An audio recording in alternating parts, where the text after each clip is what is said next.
Hi, and welcome to Brian Buck's Two-Wheeled Adventure. I'm Brian Buck. Today we're going to be going over a couple things. We're going to be redoing my old park tool stand. We are going to be changing the grips out on my bike, as well as the cranks, sprocket, and the rear cog on my Profile cassette hub. Let's get started. Park tool stand in probably like 2004, 2005, and it never came with these rubber grip jaw protector things on there. The guy I bought it from was like, yeah, these are available for like just a few bucks, and me being a kid, I took the time to paint it, but of course I didn't take the extra time to spend $5 or $10 to change these. So anyway, I have the new ones here. I'm going to go ahead and get changed on those. I did realize that I bought the wrong ones, so they're not actually going to fit, but we'll make it work. Actually, the replacement pieces that go in here. I got the entirely two short ones. So they said, I thought it was the 1960 part number that was on their site, but it's pretty short. So instead of buying new ones or anything like that or cutting it down, I'm just going to trim one of these off, one of these little, I don't even know what you post things, and just kind of make it work in there, because I'm not going to have to use it really tight to clamp it, so I'm just going to go ahead and do that. These actually didn't even work as I had hoped, so I ended up having to trim off both posts to make it work, which is okay. I'll just have to buy the regular ones some other time and make sure that I get the right length, but for today, what we're doing is going to work just fine. Alright, so now we've got the bike mounted in there. You want to make sure that you never do it too tight, especially if you're working on a mountain bike or something like that, because it can crush the tubing. You have to put a lot of force in there, but it is possible. And I don't think they recommend, if you're ever working on a carbon bike, to ever clamp it in one of these very tight at all. What to do is go ahead and take off the master link. So we got to locate it. You can always see the master link right there. You want to make sure that the drive, the back of this, is always going towards the front of the bike, or whichever way the drive is, so you don't accidentally unclip it. It's very rare, but it's always just a good idea. So, and you can undo it really easily with just a set of pliers, putting it on this back here, and that pin, and you just kind of push it. So I'm going to go ahead and take the chain off now and get started on removing the crank.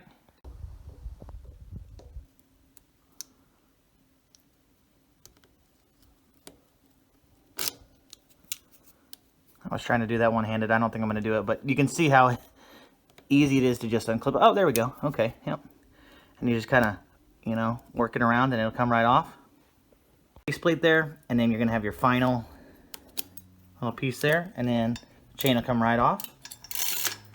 And you can just go ahead and push that aside. I think I should have mentioned before, if you do plan to change your pedals or transfer them over to the new crank, you want to do that before you have all that free play in there, because it makes it really, really difficult to get it while you're on the stand to do it. In this case, I'm going to switch over to a new set of pedals, so it doesn't really matter to me, but you would want to take it off the cranks before you do. Redline Flight 2s, I think they are. I want to say there may be like an 04 version. I had ones before that were single bolt, pinch bolt design on there, and that was really old. So it's time to kind of get this. This is also a 42 tooth gearing, which was fine back whenever I was racing, riding quite a bit, but I'm going to go down to a 36 tooth, and then we're going to have to change the rear. We're going to go to a 13 tooth on the rear. This is actually a 14 tooth, so it should be really a good setup for skate park and the racetrack.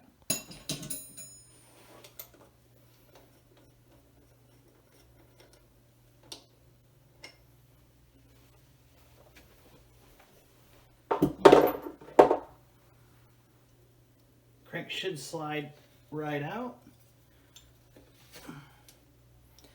Perfect. Nothing to it. Wow, that's been on there a long time. So you can see now I have a Euro bottom bracket. You want to go through and just kind of clean that up a little bit. It's a sealed bearing, so you really don't need to grease it, but just to make sure everything in there is good and clean before you put the new crank in.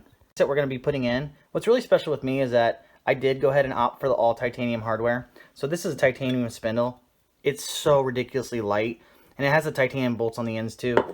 When I was putting this together, I just really wanted to make something that was really light, but also usable at the skate park. This also, I opted in. Some of this stuff is just ridiculous, you know.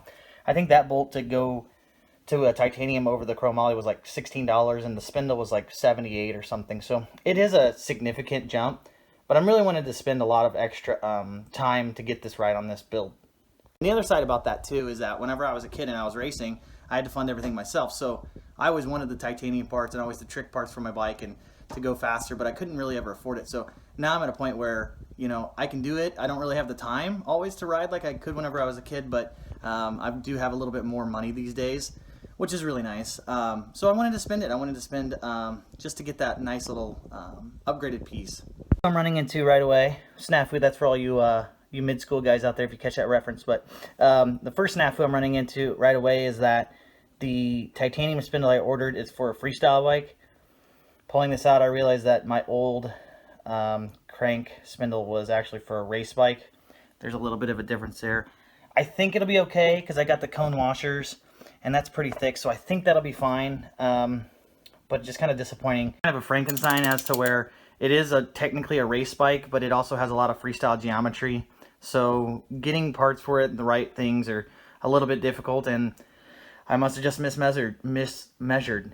Alright, so the next snafu I ran into, this does not work. That spacer is not going to work with this cone spacer, which sucks because I paid extra for it. So I guess I could just reuse the ones from the old crank, but I was really hoping to have these. They say these are for Euro, but I think it's probably for a mid. So we'll try and make it work, but oh well. And I do have the sprocket on there. I actually kind of made a huge mistake before I was filming this, but there's a spacer that goes in here. You can kind of see it there. And it really is it's a cool piece, but the problem that I had was I had put the sprocket in the oven to try to expand it, and that washer in the freezer to try and get it to cool down. And I turned it to 550 for about 20 minutes, and it cooked all of the anodization off and actually turned it kind of gold. So I had to go ahead and come back in and spray it. Wasn't a huge deal, but kind of made me feel like an idiot. So anybody that's out there. Also, the other thing is, if you're not familiar with Profile, it has these splines. I think there's 64 of them. I believe that came over from their race car technology, and it lines up with their crank arms. So that was actually invented, I believe, for their steering wheels on Indy cars or something is what I had heard. So not 100% sure on that, but it pushes on there. It's a really great system, but man, it's frustrating sometimes. So they give you a little tool with it, and it actually slides into these little grooves. I usually don't use any grease, and I noticed that this time whenever I ordered one, it actually didn't send any. So I'm going to get ready and push this crank arm on now. So here's the actual tool that they give you, the crank puller, and you just kind of line. I like to get it started a little bit, you know, and get it on the splines. And you want to just make sure that it's kind of pushed on there, and then it's straight before you get to really putting a lot of power on it. So that just threads in there. I just kind of get it started a little bit with my hand. And then once it starts to get tight, you can go ahead and really crank down on it.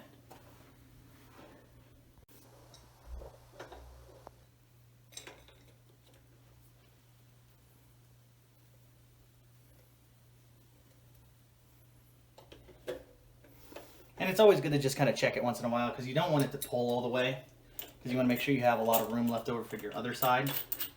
So I just kind of pull it off.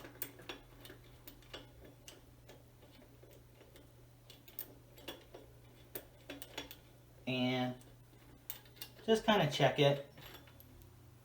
We still have plenty of room. There's about a 1/4 inch there, so I wouldn't be afraid to do a couple more turns on it before you switch over and go to the other side.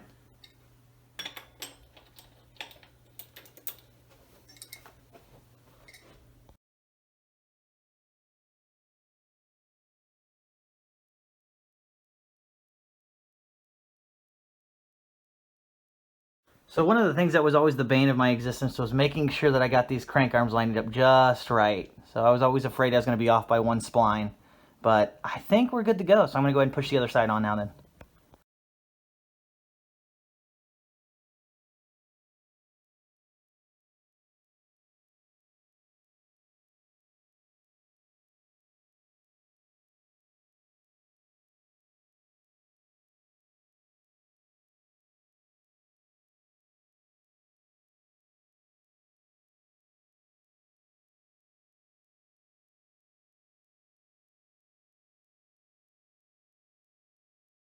Alright, so we got the cranks on there, and I got to tell you, I don't think that this could have come out any better. This is just awesome looking on there. So really clean look, really updated look.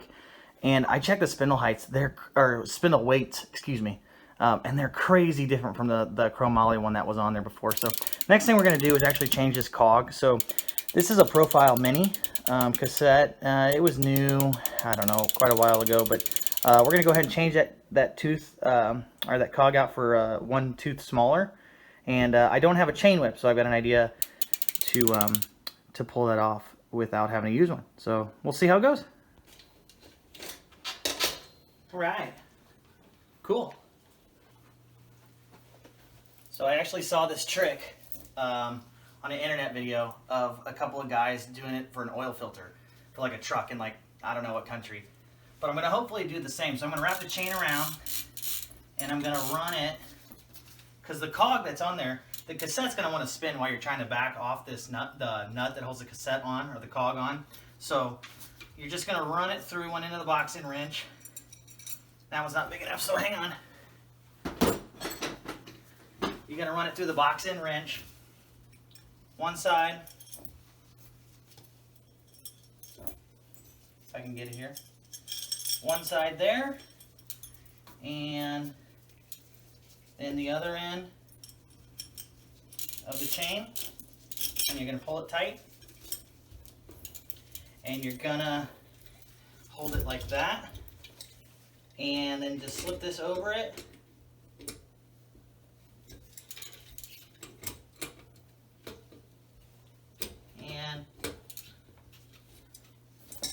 So that was loose, because I actually did it the wrong way.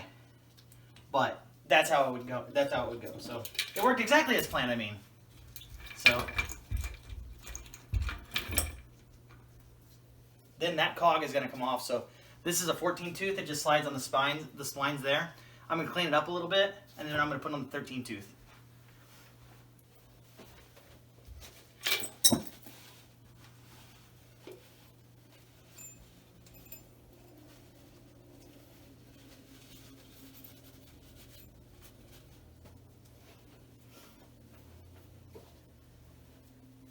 So this is actually an aluminum one.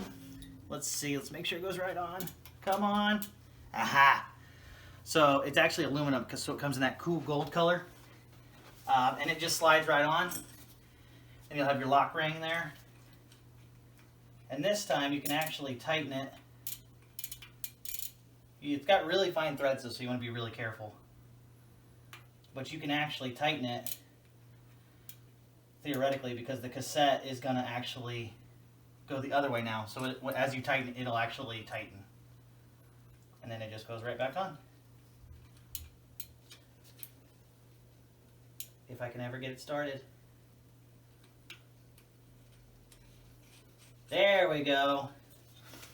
So it started now. Oops.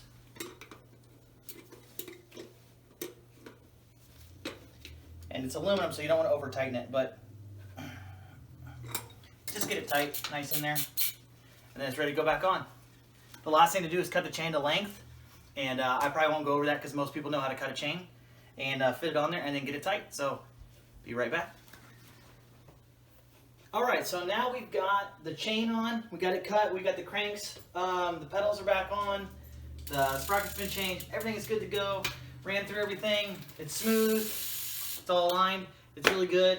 I think I'm going to save the grip changing video for another time. I got a kind of an idea I want to do with that. So that's pretty much all I got for today. So thanks for watching, guys. I appreciate it. As always, I'm Brian Buck, and this is my two-wheeled adventure. Thanks for watching. This is never going to get easier. Hi, and welcome to Brian Buck's two-wheeled adventure. Rocky, what are you looking at? I'm just trying to make a video, man. My dog is just mean mugging me right now. All right. I look a little fat. That's all right. Stretch your shirt out. All right. Rocky, it's okay, buddy. It's very good.